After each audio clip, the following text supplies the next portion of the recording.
This channel does not promote any violent, harmful, or illegal activities. All content provided by this channel is meant for an educational purpose only. অপরদিকে আমরা নজর রাখবো SCO মঞ্চে, সেখানে নাম না করে ডোনাল্ড ট্রাম্পকে নিশানা ভারতের প্রধানমন্ত্রী নরেন্দ্র মোদীর। একদিকে মার্কিন আধিপত্যবাদ, মার্কিন নীতিবাদের কড়া সমালোচনা নরেন্দ্র মোদী, তার পাশাপাশি পাকিস্তানকেও সন্ত্রাসবাদের বিরুদ্ধে কড়া জবাব দিতে ছড়েনি এদিন নরেন্দ্র মোদী।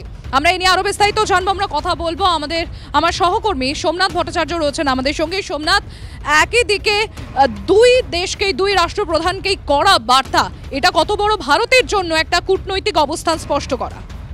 দেখুন, যে কোনো আন্তর্জাতিক মঞ্চের ক্ষেত্রে কিন্তু এটা খুব একটা অভূতপূর্ব ঘটনা যে যেখানে একটা আন্তর্জাতিক মঞ্চে একটি দেশের প্রধানমন্ত্রী নাম না করে কিন্তু কার্যত বুঝিয়ে দিচ্ছেন যে তিনি কার কথা বলতে চাইছেন। নরেন্দ্র মোদী পাকিস্তানের কথা বলতে চাইছেন এবং সেটি এসসিওর মতো একটি শক্তিশালী সংগঠনের মঞ্চ থেকে বলা।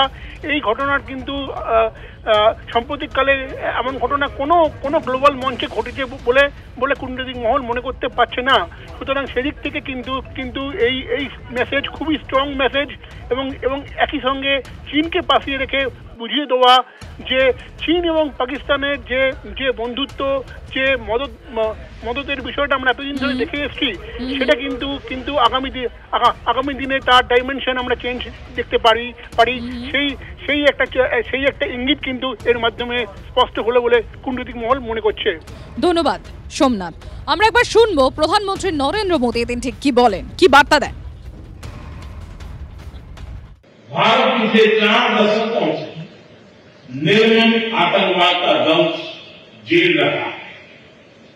कितनी ही माताओं ने अपने बच्चे खोए और कितने बच्चे अनाथ हुए।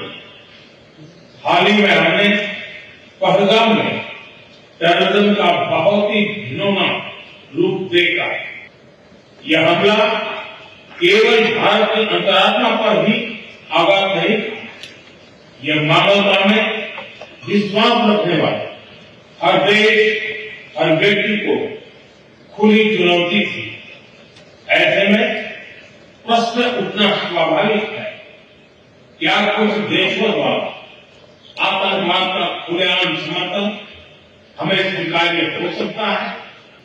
हमें स्पष्ट रूप से और एक स्वर में कहना होगा कि आतंकवाद पर कोई भी डबल स्टैंडर्ड स्वीकार्य नहीं हुई। हमें मिलकर आतंकवाद का हर रंग में, हर रूप में विरोध करना।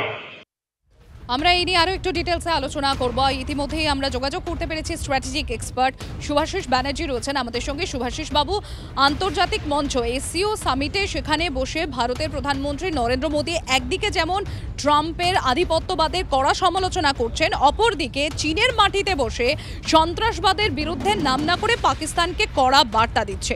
ভারতের মতো দেশের জন্য এটা কত বড় কূটনৈতিক জয় এবং নিজেদের অবস্থান স্পষ্ট করার কড়া বার্তা? দেখুন, প্রথম কথাটা যেটা আমাদের সবাইকে গণ্য করতে হবে, এসসিওর অ্যাব্রিভিয়েশনটা যেটা প্রধানমন্ত্রী করেছেন তার স্পিচের মধ্যে, এটাই আগামী দিনের ডিপ্লোমেসির রূপরেখা হতে চলেছে। এস অর্থাৎ সিকিউরিটি, সি অর্থাৎ কমিউনিকেশন, ও অর্থাৎ অপরচুনিটি। যেটা উনি বোঝাতে চেয়েছেন যে আমরা একসাথে ট্রেড রুট খুলবো, একসাথে ইকোনমিক করিডোরস করব এবং একই সাথে আমরা সিকিউরিটিকে অ্যাড্রেস করব। অর্থাৎ আমরা যে দিনের পর দিন দেখেছি যে পাকিস্তানের ক্ষেত্রে ভারতের যে মতবাদ রেখেছে বা ভারত যেভাবে পাকিস্তানকে কাউন্টার করেছে, তাতে বহু দেশ তাদের স্ট্যান্ডটা ভীষণভাবে ডায়নামিক স্ট্যাটাসে রেখেছে। কেউ বলছে সাথে আছি, কেউ বলছে সাথে নেই, কেউ বলছে সাইলেন্ট। এইভাবে কোনো এসসিও ফরমেশন অফ সিকিউরিটি হতে পারে না। যদি এসসিও আমাকে ফর্ম করতে হয় properly in the level of security, তাহলে আমাদের ডাইরেক্ট চ্যালেঞ্জিং মোডে যেতে হবে এবং তাই সেটাকে ডাইরেক্ট অ্যাড্রেস করেছে। অর্থাৎ ভারত বুঝিয়ে দিল যে এসসিও অ্যাজ এ কমিউনিটিতে তারা যেমন রেলেভেন্ট ভাবে তাদের অবস্থানকে পরিষ্কার করলো, সেরকমই ভারত অ্যাজ এ ইন্ডিভিজুয়াল পাওয়ার পরিষ্কার করে দিল যে আমরা কি কন্ডিশনে এসসিও কে সার্ভিস দেব এবং আমাদেরকে এসসিওর সাথে নিয়ে চলতে গেলে কি কি ধরনের প্রোটোকল মেনে বাকিদেরকে অ্যাড্রেস করতে হবে। ধন্যবাদ শুভাশিস বাবু। চীনের মাটিতে দাঁড়িয়ে পাক প্রধানমন্ত্রী শাহবাজ শরীফের সামনে পেহেলগাঁও ইস্যু নিয়ে কড়া বার্তা প্রধানমন্ত্রী নরেন্দ্র মোদী। তিনি খোলাখুলি বলেন যে কিছু কিছু দেশ রয়েছে যারা খোলাখুলি সমর্থন করছে সন্ত্রাসবাদকে। এটা কি গ্রহণযোগ্য? প্রশ্ন ছুড়ে দিলেন তিনি। সন্ত্রাসবাদ নিয়ে দ্বিচারিতার বিরুদ্ধে আমাদের সকলকে ঐক্যবদ্ধভাবে লড়তে হবে। এসসিও বৈঠকে বার্তা মোদীর। মঞ্চে প্রবেশের সময় একান্ত আলাপচারিতায় ব্যস্ত রাশিয়ার প্রেসিডেন্ট ভ্লাদিমির পুতিন ও প্রধানমন্ত্রী নরেন্দ্র মোদী। দূরে দাঁড়িয়ে শুধু তাকিয়ে দেখলেন শরীফ। গ্রুপ ফটোর সারিতেই স্পষ্ট হয়ে গেল পেহেলগাঁও ও অপারেশন সিঁদুর পরবর্তী সময় ভারত পাক সম্পর্কের দূরত্ব কতটা। গ্রুপ ফটোতে চীনের প্রেসিডেন্ট জিনপিং এর থেকে 3 জন প্রথম সারিতে মোদী। অন্যদিকে প্রথম সারিতে দাঁড়ানোর সুযোগ পেলেও প্রধানমন্ত্রী নরেন্দ্র মোদীর থেকে 8 জনের পরে দাঁড়িয়েছিলেন শরীফ।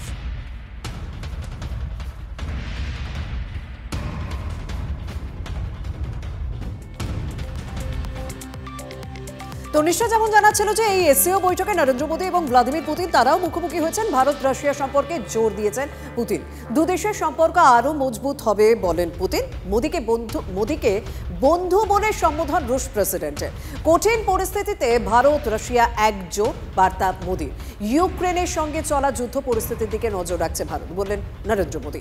শান্তির জন্য সব রকম প্রচেষ্টাকে ভারত সবসময় সমর্থন করবে। মোদী আরও জানান মানবিকতার খাতিরে যুদ্ধ থামাতে সব পক্ষই নিশ্চয়ই এগিয়ে আসবে। দ্বিপাক্ষিক বৈঠকের আগে একই গাড়িতে দেখা যায় দুই রাষ্ট্র নেতাকেও।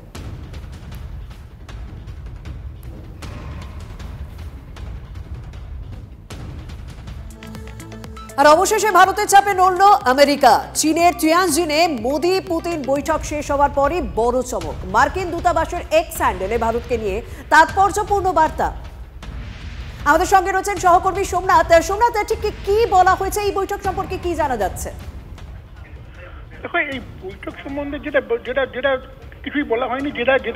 যেটা জানানো হয়েছে যে ভারত মার্কিন সম্পর্ক নাকি এই মুহূর্তে একটা অন্য উচ্চতায় পৌঁছেছে এবং আগামী দশকে এবং এই শতাব্দীতে ভারত মার্কিন সম্পর্ক এমন একটা জায়গায় পৌঁছবে যা গোটা বিশ্বের ভাগ্য নিয়ন্ত্রক হয়ে উঠবে। অত্যন্ত মজার বার্তা বলতেই হবে, বিশেষ করে এই পরিস্থিতিতে যেখানে শুল্ক সংঘাতে কার্যত দুই দেশের মধ্যে মুখ দেখাদেখি বন্ধ এবং ট্রাম্পের তরফ থেকে যে একের পর এক অভিযোগ এবং শুল্ক চাপানো, এই পরিস্থিতির নিরিখে দাঁড়িয়ে এমন একটা বার্তা কিন্তু স্পষ্টতই বোঝা যায় যে এটা কার্যত ভারতের চাপের মুখে আমেরিকার নতিস্কার করা। ভারত যে অনর থেকে শুল্ক সংঘাতের মোকাবিলা করেছে এবং তিয়ানজিনে গিয়ে যেভাবে মোদী একটি তৃতীয় অক্ষয় তৈরির চেষ্টা করেছেন, তাতে কিন্তু আমেরিকা কিছুটা টলেছে। এই বার্তার মাধ্যমে সেটা স্পষ্ট বলে কূটনৈতিক মহল মনে করছে। ধন্যবাদ সোমনাথ।